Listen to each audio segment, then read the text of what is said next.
شعر لکھنا ایک فن ہے اور شاعر ہر دور میں بہت سارے ہیں اور پیدا ہوتے رہے ہیں، لیکن شرعی اور فنی تقاضوں کے مطابق نعت لکھنا یہ ہر شاعر کی بس کی بات نہیں ہے۔ اس لیے تو کسی نے کہا ہے نا کہ شعر کہنا شہریار اپنی جگہ، نعت کہنے کو احمد رضا چاہیے۔ جنہوں نے صحیح طریقے سے اللہ کے رسول صلی اللہ علیہ وسلم کی مدح سرائی کی، وہ پھر 14ویں صدی کے مجدد اعلیٰ حضرت امام عشق و محبت علیہ الرحمت و رضوان کی ذات ہے۔ میں ان کے فن شاعری کے حوالے سے کچھ باتیں آپ کو بتاؤں۔ دیکھیں، نبی کریم صلی اللہ علیہ وسلم کی عظمت اور آقا کائنات علیہ الصلوۃ والسلام کو دل و جان سے چاہنا، یہ ہمارا ایمانی عقیدہ ہے۔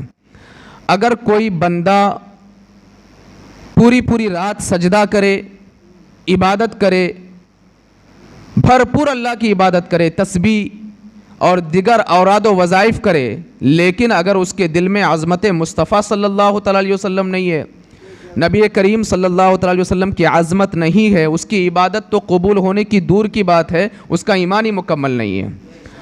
اعلیٰ حضرت علیہ الرحمت و رضوان اسی کی جانب اشارہ کرتے ہوئے فرماتے ہیں کہ خدا کی رضا چاہتے ہیں دو عالم، خدا کی رضا چاہتے ہیں دو عالم، خدا چاہتا ہے رضا محمد۔ یعنی کہ ساری کائنات تو یہ چاہتی کہ اللہ تبارک و تعالیٰ کی رضا حاصل ہو جائے، لیکن اللہ چاہتا ہے کہ میرا محبوب راضی ہو جائے۔ پتہ یہ چلا کہ اگر اللہ کو راضی کرنا چاہتے ہو تو محبوب خدا کو راضی کر لو، اللہ تم سے راضی ہو جائے گا۔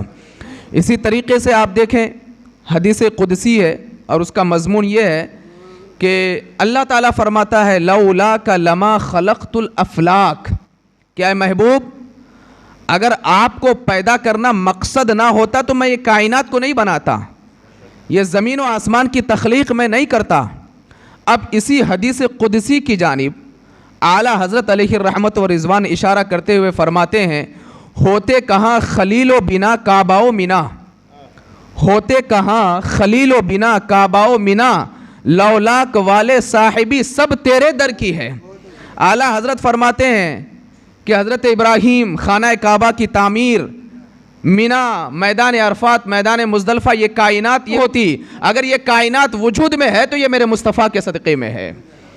اور پھر آپ دیکھیں ابو نعیم حضرت حسان بن ثابت رضی اللہ تعالیٰ عنہ سے روایت ہے کہ وہ کہتے ہیں کہ میں 7 برس کا تھا، فقط میری عمر 7 برس کی تھی، اور ایک دن رات میں سخت آواز آئی اور میں نے دیکھا کہ مدینے کے ایک بلند جگہ پر چڑھ کر کے ایک یہودی ہاتھ میں آگ کا شعلہ لے کر کے چیخ رہا ہے، اور لوگ اس کی آواز پر آ رہے ہیں، وہ لوگوں کو بلا رہا ہے۔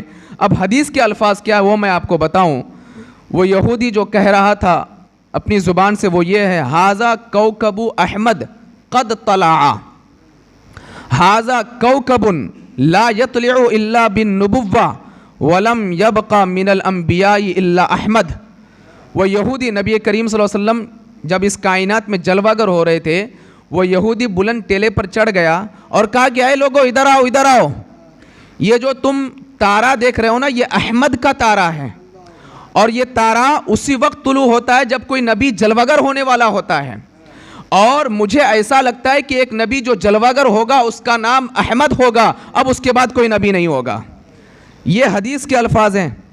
اب اسی مبارک ساعت کی جانب اشارہ کرتے ہوئے اعلیٰ حضرت علیہ الرحمت و رضوان یوں مدح سرائی کرتے ہیں، فن شاعری دیکھیں، فرماتے ہیں بزم آخر کا شمع فروزاں ہو، نور اول کا جلوہ ہمارا نبی، جن کو شایع ہے عرش خدا پر جلوس، ہے وہ سلطان والا ہمارا نبی، اور قرنوں بدلی رسولوں کی ہوتی رہی، چاند بدلی سے نکلا ہمارا نبی، اور کیا خبر کتنے تارے کھلے چھپ گئے پر نہ ڈوبے نہ ڈوبا ہمارا نبی۔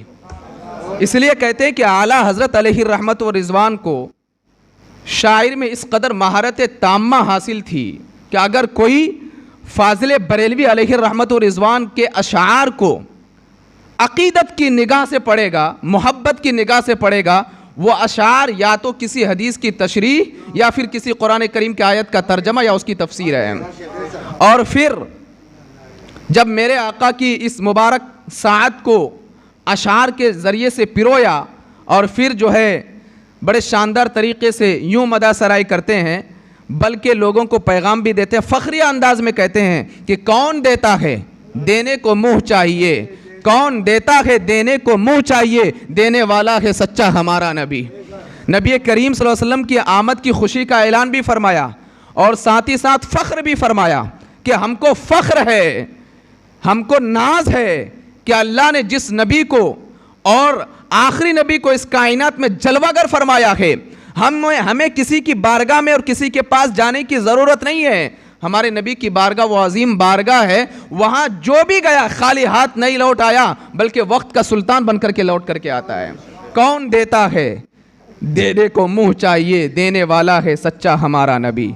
جب آقا کائنات علیہ الصلوۃ والسلام کی جلوہ گری ہو رہی تھی، آپ نے اس مبارک گھڑی کو اشعار کی لڑی میں پرویا، اور جب نبی کائنات صلی اللہ علیہ وسلم اس کائنات میں جلوہ گر ہو گئے، آقا کائنات علیہ الصلوۃ والسلام اس کائنات میں تشریف لائے، اور حدیث میں جو کچھ بھی نبی کریم صلی اللہ علیہ وسلم کے حوالے سے جو کچھ بھی موجود ہے وہ اپنی جگہ پر، لیکن اللہ اکبر، اعلیٰ حضرت امام عشق و محبت علیہ الرحمت و رضوان نے کس شاندار طریقے سے اس کو اپنے اشعار میں اور اشعار کی لڑی میں پرویا ہے۔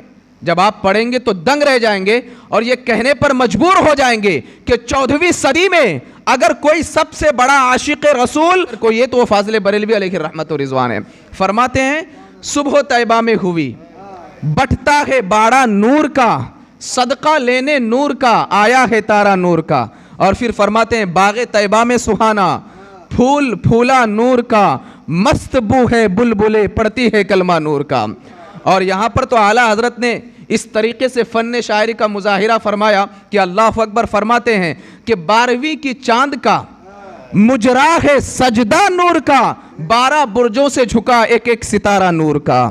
کہ اعلیٰ حضرت فرماتے ہیں کہ جب آقا کائنات علیہ الصلوۃ والسلام اس کائنات میں جلوہ گر ہوئے تو ماحول اور کیفیت اس طریقے سے تھے کہ چاند جو 12ویں کا چاند تھا گویا کہ وہ میرے آقا کو سجدہ کر رہا تھا، 12ویں کا چاند۔ اور پھر فرماتے ہیں ناریوں کا دور تھا دل جل رہا تھا نور کا، تم کو دیکھا ہو گیا ٹھنڈا کلیجہ نور کا۔ ناریوں کا دور تھا دل جل رہا تھا نور کا، یعنی کہ ایسے لوگ تھے جو آگ کی پرستش کر رہے تھے، خدا کی وحدانیت کا انکار کر رہے تھے، لیکن یا رسول اللہ جب آپ اس کائنات میں تشریف لائے تو جو رب کو ایک مانتے تھے ان کے دلوں میں گویا کہ سکون کا نور پیدا ہو گیا۔ یہ فن شاعری ہے۔ اور پھر فرماتے ہیں تیری نسل پاک میں ہے بچہ بچہ نور کا، تو ہے عین نور تیرا سب گھرانہ نور کا۔ اور اللہ اکبر، فن شاعری دیکھیں، آپ نے کلام مقدس میں حروف مقطعات پڑھے ہوں گے، جیسے الف لام میم صاد، اس کا کوئی ترجمہ بھی نہیں کرتا، کوئی بھی مترجم ان حروف مقطعات کا ترجمہ نہیں کرتا، لیکن اعلیٰ حضرت علیہ الرحمت و رضوان کی فن شاعری دیکھیں کہ آپ نے کس طریقے سے حروف مقطعات کو اشعار کی لڑی میں پرویا۔ کاف ہایا عین صاد، فرماتے ہیں کاف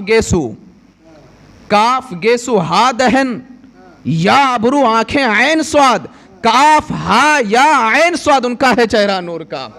فرماتے ہیں کہ لوگوں اگر تم رخ مصطفیٰ کو دیکھنا چاہتے ہو، قرآن کے اوراق کو پلٹو اور جہاں تمہیں کاف ہا یا عین صاد نظر آ جائے محبت کی نگاہ سے دیکھنا، وہ حقیقت میں میرے مصطفیٰ کا جلوہ ہے۔ آخر میں فرماتے ہیں اے رضا یہ احمد نوری کا فیض نور ہے، ہو گئی میری غزل بڑھ کر قصیدہ نور کا۔ تو اعلیٰ حضرت علیہ الرحمت و رضوان نے نبی کریم صلی اللہ علیہ وسلم کی آمد سے قبل، آمد اور آمد کے بعد کے حالات کو اشعار کی لڑی میں پرویا۔ اگر کسی کے پاس اتنا وقت نہ ہو کہ وہ حدیث کے ساری حدیثوں کو اکٹھا کر کے نبی کریم صلی اللہ علیہ وسلم کی آمد کے حوالے سے پڑھے، اگر کوئی سیرت کی کتاب نہیں پڑھنا چاہتا ہو کہ اتنا وسیع مطالعہ کون کرے گا، میں نے جو اشعار پڑھے نا صرف انہی کو پڑھ لو۔ اعلیٰ حضرت علیہ الرحمت و رضوان نے ایک کوزے میں سمندر کو سما دیا ہے۔ نبی کریم صلی اللہ علیہ وسلم کے آمد کا بھی ذکر، آمد سے پہلے کا ذکر، اور جب آقا کائنات علیہ الصلوۃ والسلام اس کائنات میں تشریف لائے ماحول کیا تھا، ان سب کو اشعار کی لڑی میں پرویا۔ اور جب تاجدار کائنات علیہ الصلوۃ والسلام اس کائنات میں تشریف لے کر کے آ گئے، آپ کی جلوہ گری ہو گئی، اور پھر حسن مصطفیٰ کو کس خوبی کے ساتھ اعلیٰ حضرت علیہ الرحمت و رضوان نے بیان فرمایا ہے، آپ اش اش کر اٹھیں گے۔ بے شمار حدیثیں ہیں نبی کریم صلی اللہ علیہ وسلم کی خوبصورتی پر، لیکن ان سارے حدیثوں کے مجموعے کو اگر آپ چند اشعار میں پڑھنا چاہتے ہیں تو پھر بریلی کے تاجدار کے اشعار کو پڑھیں۔ فرماتے ہیں خامہ قدرت کا حسن دستکاری واہ واہ، خامہ قدرت کا حسن دستکاری واہ واہ، کیا ہی تصویر اپنے پیارے کی سواری واہ واہ۔ اعلیٰ حضرت فرماتے ہیں کہ اللہ تبارک و تعالیٰ نے کس خوبصورتی کے ساتھ اپنے محبوب کو بنایا ہے، ہم اسے اپنے مثالوں میں بیان نہیں کر سکتے ہیں۔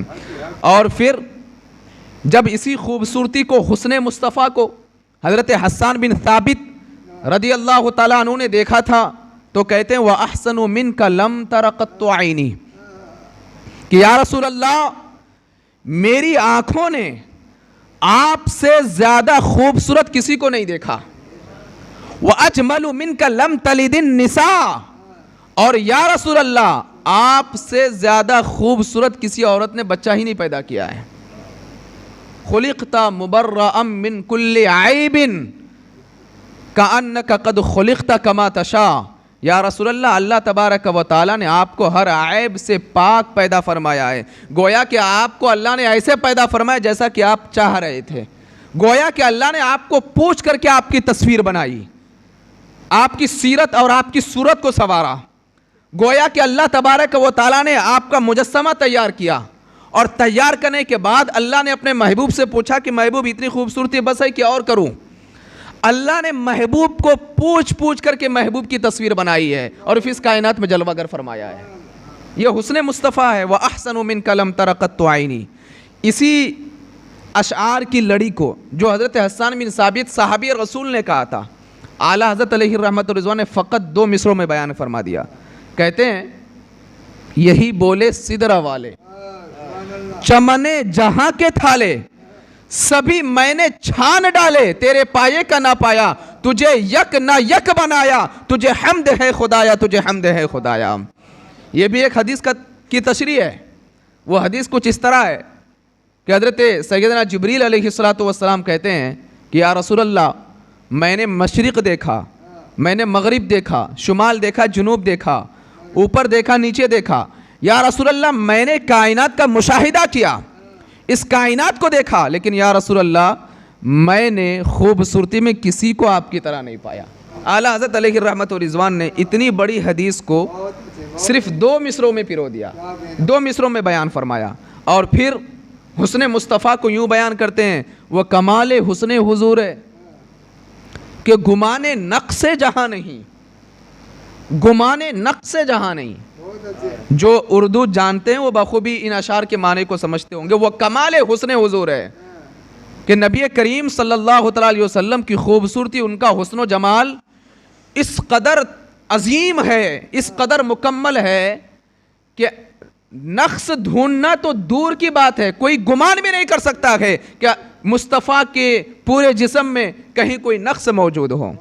وہ کمال حسن حضور ہے کہ گمان نقص جہاں نہیں، یہی پھول خار سے دور ہے، یہی شمع ہے کہ دھواں نہیں۔ اس طریقے سے اعلیٰ حضرت علیہ الرحمت والرضوان نے احادیث کو اپنے اشعار کی شکل میں بیان فرمایا، اور پھر ایک جگہ یوں کہتے ہیں یا رسول اللہ جب میرے آقا اس کائنات میں جلوہ گر ہوئے، کہتے ہیں سرور کہوں کہ مالک و مولا کہوں تجھے، باغ خلیل کا گل زیبا کہوں تجھے۔ جب میرے آقا اس کائنات میں جلوہ گر ہوئے، نبوت کا اعلان فرمایا، تو اب کہتے ہیں کہ میں اپنے آقا کو کیا کہوں، سرور کہوں؟ نہیں نہیں، یہ بھی بہت کم ہے، سردار یہ تو بہت چھوٹا سا لقب ہو گیا۔ سرور کہوں کہ مالک و مولا کہوں تجھے، کہ اس کائنات کا بادشاہ کہوں، یا رسول اللہ مجھے یہ بھی کم لگتا ہے۔ باغ خلیل کا گل زیبا کہوں تجھے، کہ یا رسول اللہ جب حضرت ابراہیم خلیل اللہ علیہ السلام کو نمرود نے آگ میں ڈال دیا تھا اور اللہ تبارک و تعالیٰ نے اس آگ کو گل گلزار بنا دیا تھا، یا رسول اللہ وہ گل گلزار آپ کو کہوں؟ نہیں، یہ بھی کم ہے۔ باغ خلیل کا سرور کہوں کہ مالک و مولا کہوں تجھے، باغ خلیل کا گل زیبا کہوں تجھے. اور پھر کہتے ہیں یا رسول اللہ تیرے تو وصف عیب تناہی سے ہے بری, تیرے تو وصف عیب تناہی سے ہیں بری, حیران ہوں میرے شاہ میں کیا کیا کہوں تجھے. یا رسول اللہ میں تو حیران ہو گیا ہوں, جتنے بھی القابات ہیں وہ اگر میں آپ کے شان میں بیان کروں یہ سارے لقب چھوٹے پڑ جاتے ہیں, آپ کی ذات سب سے عظیم ہے.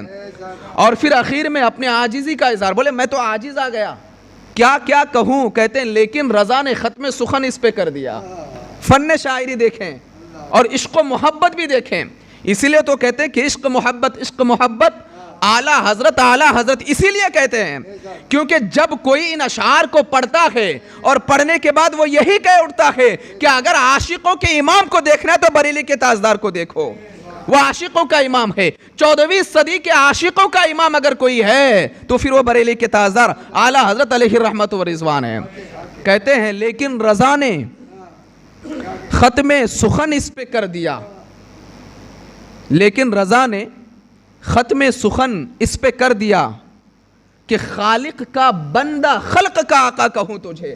یا رسول اللہ بس جتنے بھی القابات ہیں وہ سب چھوٹے پڑ رہے ہیں, بس اتنا کہوں گا کہ آپ اللہ کے بندے اور اس کائنات کے بادشاہ ہیں. آپ اللہ کے بندے ہیں اور یہ جو پوری کائنات ہے نا آپ اس کے بادشاہ ہیں. بے شمار القابات اعلیٰ حضرت علیہ الرحمت و رضوان نے یہ سرور کہوں کہ مالک و مولا کہوں تجھے, اس نعتیہ کلام میں آپ نے بے شمار القابات کا ذکر کیا اور سارے القابات کو ایک جگہ ہٹا دیا, کہا کہ نہیں یہ سارے القابات چھوٹے ہیں, بس میں اپنی گفتگو کو اسی پر ختم کروں گا. لیکن رضا نے ختم سخن اس پہ کر دیا, اپنی گفتگو کو یہاں پہ رضا نے مکمل کر دیا کہ خالق کا بندہ خلق کا آقا کہوں تجھے. کہ یا رسول اللہ آپ اللہ کے بندے ہیں اور اس کائنات کے داتا ہیں. اور اسی طرح کسی ایک فارسی شاعر نے بھی کہا نا کہ بعد از خدا بزرگ قصہ توئی مختصر. بس اگر کوئی پوچھے کہ نبی کی شان کیا ہے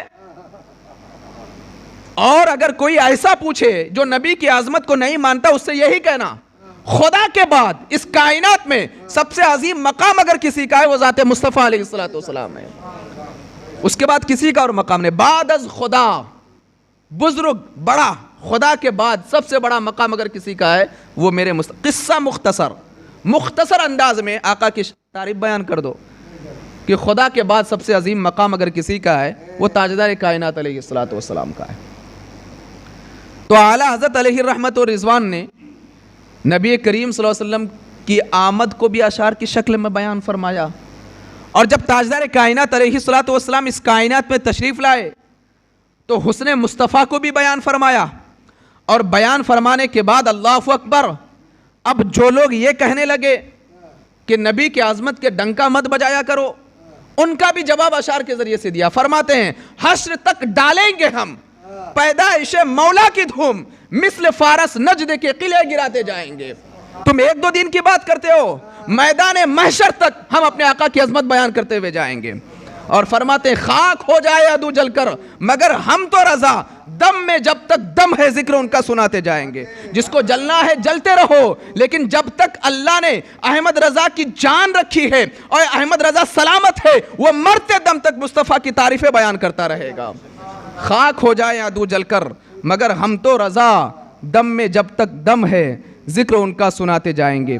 تو اعلیٰ حضرت امام عشق و محبت علیہ الرحمت و رضوان نے جو فن شاعری کا جو مظاہرہ کیا, جبکہ آپ نے اس کے لیے کوئی وقت نہیں نکالا تھا اشعار کو لکھنے کے لیے, بس جب آپ کا عشق بہت زیادہ بیدار ہوتا قلم کو لیتے اپنے عشق کو اشعار کی شکل میں تبدیل فرما دیا کرتے تھے.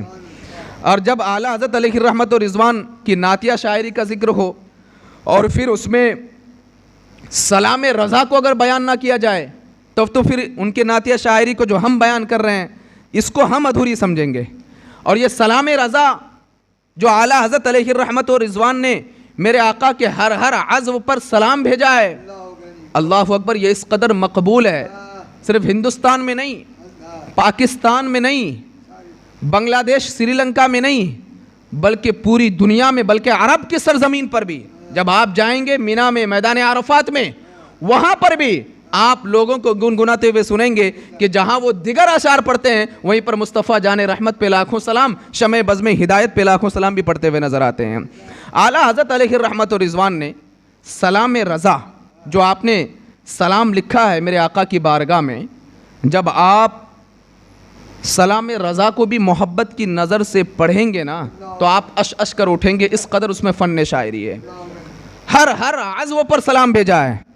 آپ دیکھیے اعلیٰ حضرت علیہ الرحمت و رضوان نے نبی کریم صلی اللہ علیہ وسلم کی نگاہ پر سلام بھیجا، فرماتے جس طرف اٹھ گئی دم میں دم آ گیا اس نگاہ عنایت پہ لاکھوں سلام۔ اور آنکھوں پر سلام بھیجتے ہیں تو فرماتے ہیں نیچی آنکھوں کے شرم و حیا پر درود، اونچی بینی کی رفعت پہ لاکھوں سلام۔ اور آقا کائنات علیہ الصلوۃ والسلام کی لبہائے مقدس پہ سلام بھیجتے ہیں تو فرماتے ہیں پتلی پتلی گلے قدسی کی پتیاں، ان لبوں کی نزاکت پہ لاکھوں سلام۔ اور زبان مبارک پر یوں سلام بھیجتے ہیں وہ زبان جس کو سب کن کی کنجی کہے، اس کی نافذ حکومت پہ لاکھوں سلام۔ اور میرے آقا کی مسکراہٹ پر سلام بھیجتے ہیں، فرماتے ہیں جس کی تسکی سے روتے ہوئے ہنس پڑے اس تبسم کی عادت پہ لاکھوں سلام۔ اللہ اکبر۔ اعلیٰ حضرت علیہ الرحمت و رضوان نے اپنے سلام میں آقا کائنات علیہ الصلوۃ والسلام کے ہر عضو پر سلام بھیجا، اور جب ہاتھوں پر سلام بھیجا اللہ اکبر یوں کہتے ہیں کہ ہاتھ جس سمت اٹھا غنی کر دیا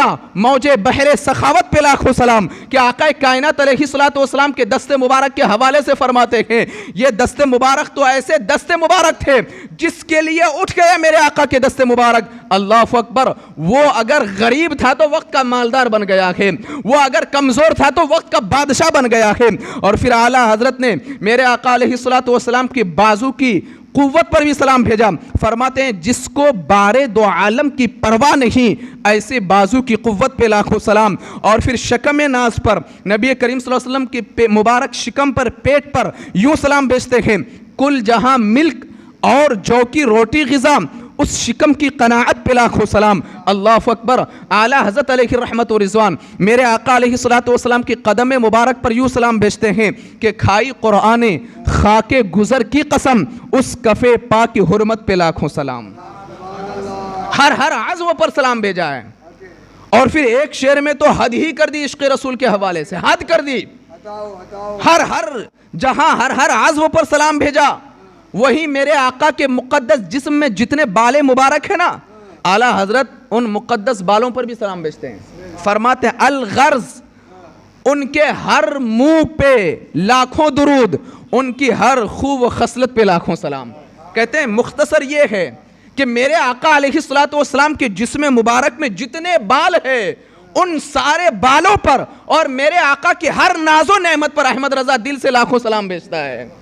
یہ عشق رسول ہے، یہ محبت رسول ہے۔ اور پھر آخر میں ایک جگہ یوں کہتے ہیں جب دل پر سلام بھیجتے ہیں، دل پر، یہاں پر تو اعلیٰ حضرت نے اس طریقے سے شعر کا مظاہرہ کیا فن شاعری کا کہ جتنے بھی فن شاعری میں مہارت رکھنے والے لوگ ہیں نا وہ اعلیٰ حضرت کی فن شاعری کو سلام کرتے ہوئے نظر آئیں گے۔ فرماتے ہیں دل سمجھ سے ورا ہے مگر یوں کہوں، دل سمجھ سے ورا ہے مگر یوں کہوں غنچۂ راز وحدت پہ لاکھوں سلام۔ اب میں اس کا مفہوم آپ کو سمجھاتا ہوں۔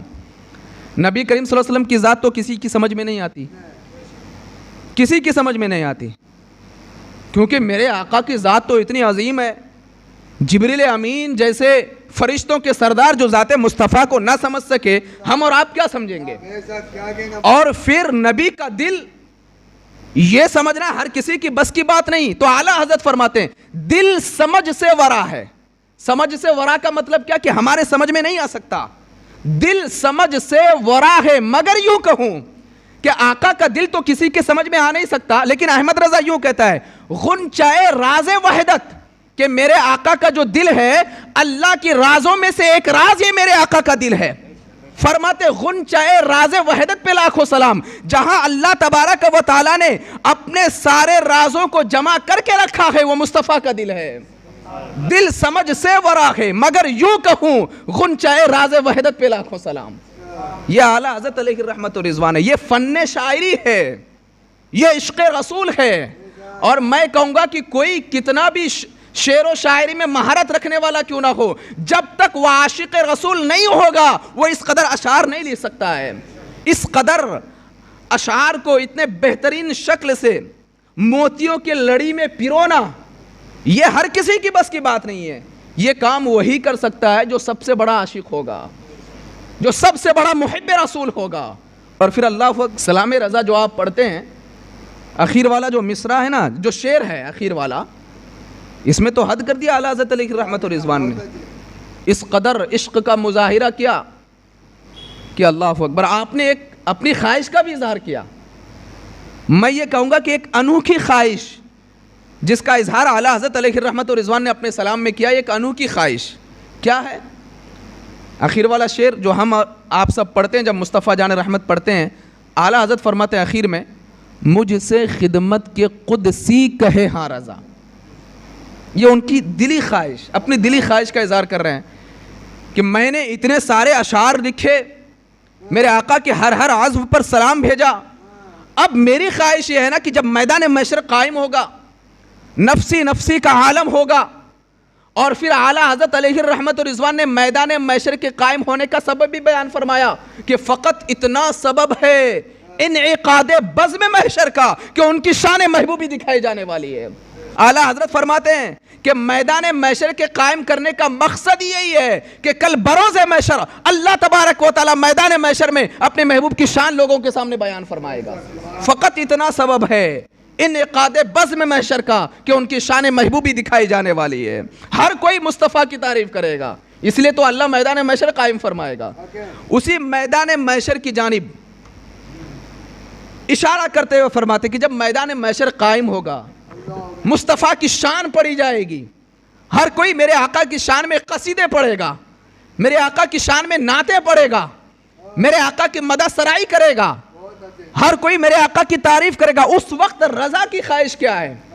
فرماتے میری خواہش یہ ہے مجھ سے خدمت کی قدسی کہے ہاں رضا۔ اس وقت فرشتے میرے پاس آئے اور آ کر کے وہ فرشتے مجھ سے کہے، اے رضا، قدسی کہتے ہیں فرشتوں کو، اے رضا، وہ دنیا میں جو تم مصطفیٰ جان رحمت پہ لاکھوں سلام پڑھتے تھے، آج میدان محشر میں آقا کی بارگاہ میں یہ مصطفیٰ جان رحمت پڑھا کرو۔ ایک انوکھی خواہش کا اظہار اعلیٰ حضرت نے اپنے اس آخری شعر میں بیان فرمایا۔ آج بہت سارے لوگ ہیں بولے یہ مصطفیٰ جان رحمت پہ لاکھوں سلام کیوں پڑھتے ہو؟ بھائی پہلے سمجھو اشعار کو، کسی عاشق کے دل کی بات ہے ان اشعاروں میں۔ ایک بھی شعر اگر ایسا ہو جو قرآن و حدیث کے خلاف ہو تو بتا دو، یا کوئی ایک مصرع تم کو نظر آ جائے تو بتاؤ، یا کوئی ایک لفظ تم کو نظر آ جائے تو بتاؤ۔ میں تو یہ کہوں گا کہ اعلیٰ حضرت نے جو سلام میرے آقا کی بارگاہ میں پیش کیا ہے نا، اس کو اگر آب زمزم سے دھول کر کے بھی پڑھو گے نا یہ بھی کم ہے۔ اس قدر عشق کا مظاہرہ فرمایا ہے، اور یہ عاشق رسول کی پہچان ہے۔ اس لیے تو ہم کہتے ہیں منار قصر رضا تو بلند کافی ہے، تم اس کے پہلے زینے پہ چڑھ کر تو دکھلا دو۔ فتاوی رضویہ تو ایک کرامت ہے، حدائق بخششی پڑھ کر دکھلا دو۔ کسی کی ذات کو پڑھے بغیر اس پر انگلی اٹھانا یہ ناانصافی ہے۔ پہلے پڑھو، اور جب پڑھو گے نا، میرا دعویٰ ہے یہ کہنے پر مجبور ہو جاؤ گے کہ 14ویں صدی میں جو آج سے 100 سال پہلے اس دار فانی سے کوچ کر کے چلے گئے، اس 14ویں صدی میں اگر کوئی عاشقوں کا امام ہے تو وہ بریلی کا تاجدار ہے، اگر کوئی حدیثوں کا امام ہے، امیر المومنین فی الحدیث ہے، وہ بھی بریلی کا تاجدار ہے، اگر وہ تفسیر کا امام ہے وہ بھی بریلی کا تاجدار ہے۔ جس نظریے سے دیکھو گے آپ کو 14ویں صدی میں ہر نظریے کا امام یہ بریلی کا تاجدار تمہیں نظر آئے گا۔ اس لیے تو شاعر نے کہا کہ مناظر تو، مصنف تو، زمانے کا غزالی تو، مناظر تو، مصنف تو، زمانے کا غزالی تو، بجھی ہے تشنگی جس سے وہی سیل رواں تو ہے، کہ جس سے علم کی پیاس بجھ جائے نا وہ بریلی کا تاجدار ہے۔ اعلیٰ حضرت امام عشق و محبت علیہ الرحمت و رضوان کی فن شاعری پر گفتگو کرنے کے لیے یہ محفل تو کیا کئی محفلیں درکار ہے۔ بس میں محبت کے ساتھ اعلیٰ حضرت علیہ الرحمت و رضوان کی بارگاہ میں یہی خراج عقیدت پیش کروں گا کہ ابر رحمت ان کی مرقت پر گوہر باری کرے، حشر تک شان کریمی ناز برداری کرے۔ آخر دعوانا الحمدللہ رب العالمین۔ السلام علیکم۔